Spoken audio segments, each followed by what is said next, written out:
אז פרשת השבוע היא פרשת ויגש. So we're in the weekly portion that's called, well, and he approached. כן. Okay? נכון כך. בדרך כלל, איך קובעים את השם של הפרשה? זו המילה הראשונה בתחילת אותו קטע. That's how we get the names of the portions, always with the first meaningful word in the portion. ושוב להזכיר לנו, כאשר שאול כותב את האיגרת אל הרומים, הוא אומר בפרק 10 פסוק 4, תכלית התורה זה המשיח. סוף התורה הוא המשיח. Now when Paul writes in Romans 10 verse 4 that the end of the law or the purpose of the law is the Messiah, is Jesus, then that's what he means.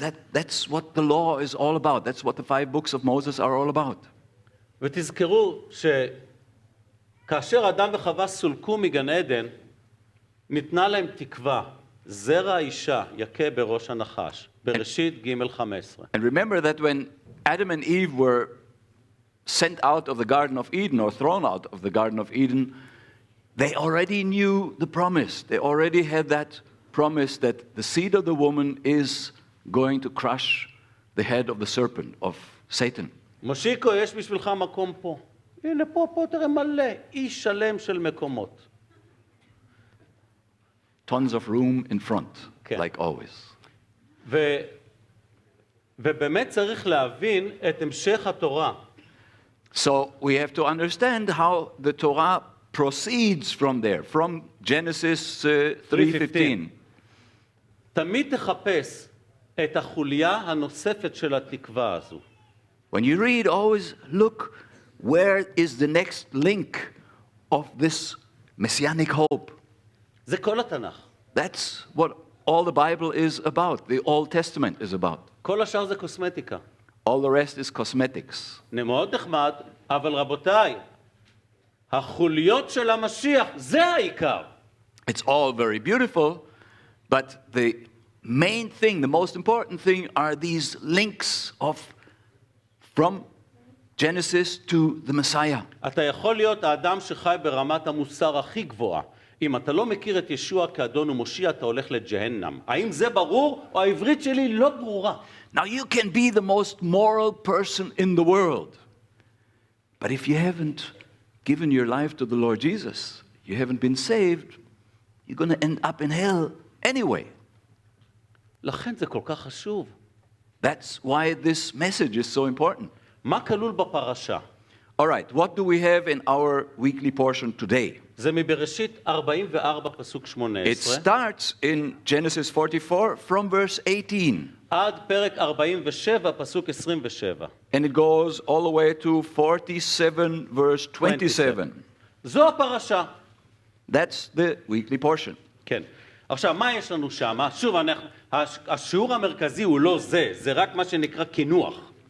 Now this is only our intro, it's not the lesson. כן.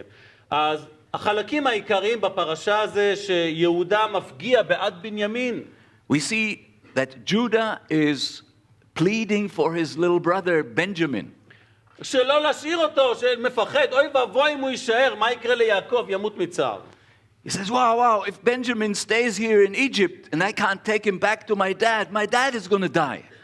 למעשה יהודה משמש, סוף סוף עושה את התפקיד שלו כמנהיג האחים.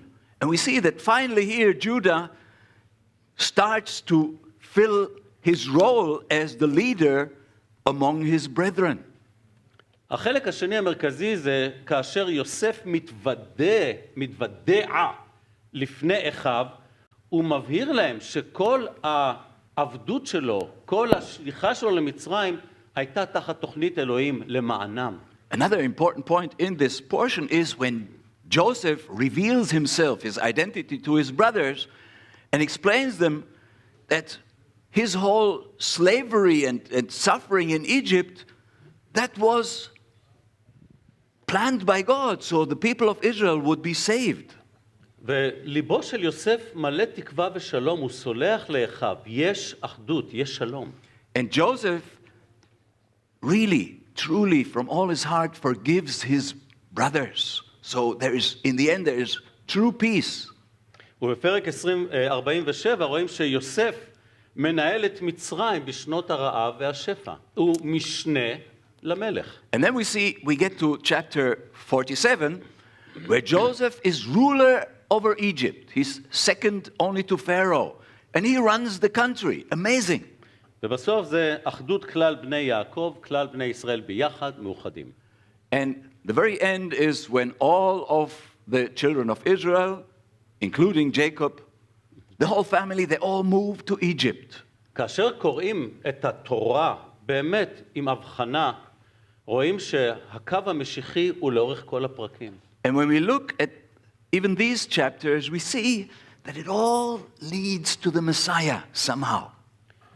חיי יוסף גם הם מהווים סמל למשיח ישוע.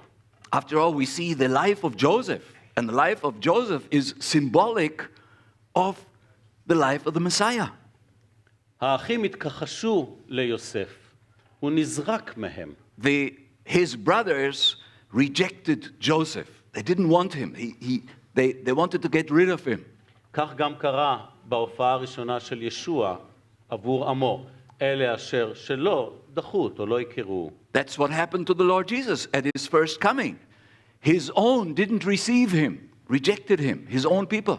וההתוודעות של יוסף לאחיו והקבלה שלהם, החזרה בתשובה שלהם, באמת דומה, ממש כסמל, לחזרה בתשובה של עם ישראל, בחזרתו של ישוע לאחר הצרה. And then you have Joseph revealing himself to his brothers and a reconciliation, forgiveness of his brothers' sins.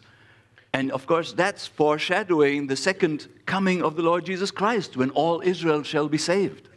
באמצע הצרה, עם ישראל יבין את הזהות האמיתית של צר המשיח. In the middle of the tribulation, in the end time, Israel will finally realize who Jesus is. Will finally realize. Okay, but they'll finally realize who is the Antichrist, and then they will follow Jesus. That's correct. All right. כן. So, זה בדיוק גם מה שיקרה לעם ישראל. זאת אומרת, זה גם מה שקרה שמה. האחים שלו באמת ראו אותו כשהם באו אליו, ובאו עם לב באמת לקבל אותו, וקיבלו שלום ואחדות. That's just like with Joseph and his brothers. His brothers, it took him time to recognize him, and it took them time to really feel that they need forgiveness for the evil that they have done to them, so there was true reconciliation. הנביא זכריה בפרק 12 מפסוק 10, Zechariah in chapter 12 from verse 10 עד פרק 13 פסוק 5, until chapter 13 verse 5, הוא מפרט את עומק החזרה בתשובה. Speaks about the depth and the reality of this forgiveness and of this repentance of the people of Israel. זה לא שרק ההנהגה חזרה בתשובה. כל משפחה, כל פרט במשפחה, כל ישראל, כל שארית ישראל תיוושע. Before Jesus' return, there isn't just going to be a repentance of the leadership. No, it says every family and every individual, everyone will repent and turn to the Messiah. לא רק הכהן צדק הגדול. כולם, כל העם. Not just the high priest. There is a couple here with the name high priest, Kohen Tzedek. So Okay. not only you, all of Israel. Okay. אוקיי, לכן אמרתי לך, בוא'לה, השם הזה זה שם כבד, כן? אני אבין. הבנתי, כן, כן. נכון, כן, הבנתי, כן, כן. It's a brother and a sister, it's not a couple. אוקיי, כן, כן. Okay. כן, כן. אז זה נכון. עכשיו, שימו לב גם להפטרה. Now, also notice the Haftarah, the reading from the prophets Okay. that goes with this weekly portion.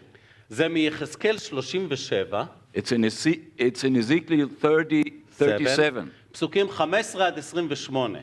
verses 15 to 28. וכולם יודעים, מה זה יחזקאל ל"ז? זה חזון העצמות היבשות. And Ezekiel 37, everybody hopefully remembers, it's the vision of the dry bones. ממש ככה, ולמה הם בחרו רק מפסוק 15? And why did the rabbis only choose their Haftarah from verse 15 and onward? כי שמה, מהקטע הזה יש את החזרה בתשובה של העם על ידי הפעולה של רוח אלוהים. Because that describes the repentance of the people of Israel through the working of the Holy Spirit. וזאת תהיה חזרה בתשובה של כלל שבטי ישראל, לא של איזה משפחה אחת. And again, also there it describes a repentance of all of the tribes of Israel, not just one family here, one there, all of them. איך הפרק 37 מסתיים? שכל ישראל הנושעת למעשה עכשיו יהיו תחת שליטתו של מלך דוד, של המלך דוד, המשיח ברמה העולמית וברמה הארצית, דרך דוד המלך שיקום לתחייה. זה מה שדבר אלוהים מלמד. And chapter 37 in Ezekiel ends up with all of the people being under the rule of David the king, all of the world being under the rule of the great son of David the king of the Messiah. אמן, ממש ככה. אז אוקיי, איזה מסקנות אפשר לקחת מהפרשה הזו? Okay, what did we learn? What do we remember from this portion? כמו שמשפחת יעקב התאחדה וחוותה שלום רק אחרי שחזרה בתשובה, ככה זה גם נכון לנו היום. שלום אמיתי זה רק אחרי חזרה בתשובה מול ישוע. כל השאר זה זמני ומלאכותי. Just like the family of Joseph could only have true peace through the working of the Holy Spirit, through the intervention of God, in the same way today, the only way we can have true and lasting peace among us, among each other, with each other, is if we're saved and if we are following the Messiah and the Holy Spirit works in us. Otherwise, any peace we make is always temporary. It's always going to eventually go away again. דבר נוסף כדאי ללמוד. Another thing that we need to learn. החיים של יוסף לא היו פשוטים. You remember Joseph's life wasn't fun.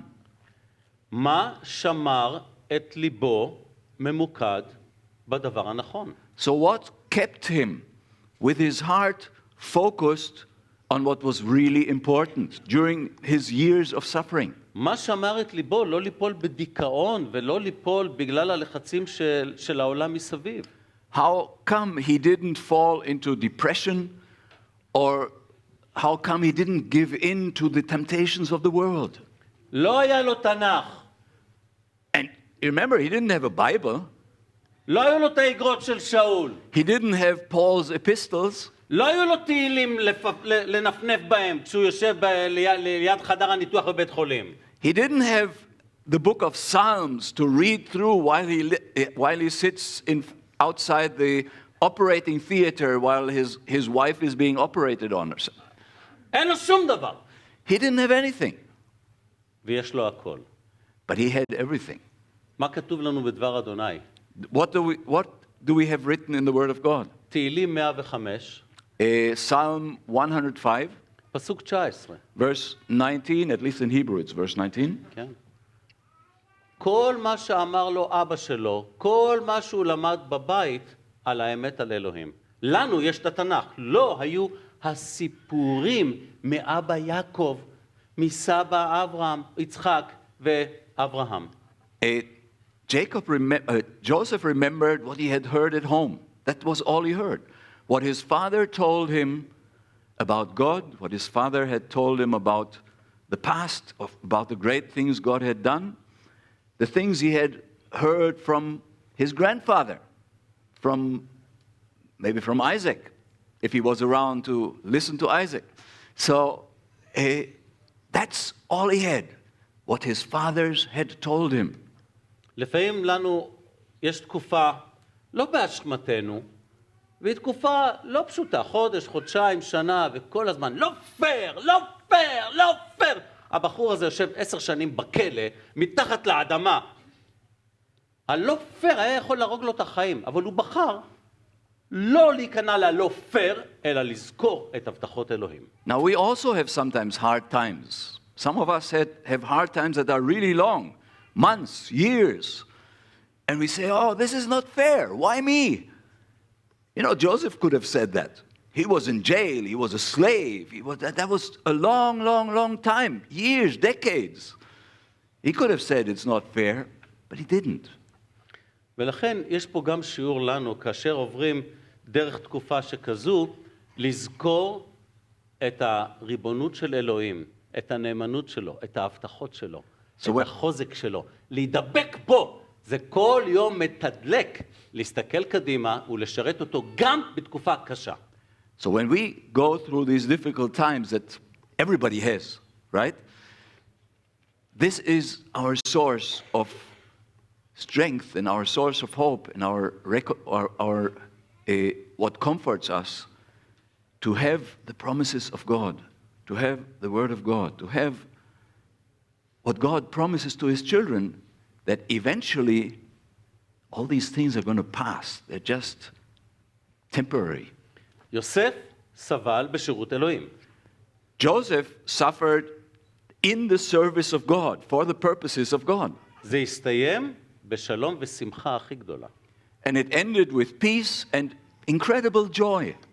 לפחות אם אנחנו סובלים, בואו נוודא שזה למטרה טובה, ולא בגלל איזה פשע שעשינו, בסדר? So if we suffer, let's make sure it's only because that's the plan of God, and not because we are criminals and we're doing bad things that we deserve to suffer for.